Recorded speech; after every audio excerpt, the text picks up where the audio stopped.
ఇటు తనని తను ప్రశ్నించుకున్నాడా జైల్లో కూర్చొని? అసలు ఎందుకు చేశా, ఏం జరిగింది, లేకపోతే ఎలాంటి శిక్ష పడబోతుంది, బయటికి వెళ్తే నా పరిస్థితి ఏంటి, ఒకవేళ బెయిల్ తీసుకొని బయటికి వెళ్తే ఇటు పబ్లిక్ నన్ను ఎలా చూస్తారు, ఫ్యాన్స్ కానీ నన్ను కొట్టి చంపే ప్రయత్నం ఏమైనా చేసే అవకాశం ఉందా?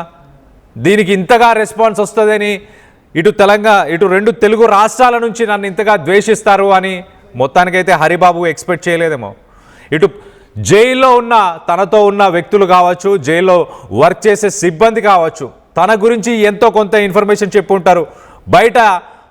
బయట ఎలాంటి రెస్పాన్స్ వచ్చింది తన గురించి, ఎంతమంది తన చావుని కోరుకుంటున్నారు అని అర్థమైందో ఏంటో. మొత్తానికైతే తీవ్రమైన స్ట్రెస్కి గురయ్యాడు హరిబాబు.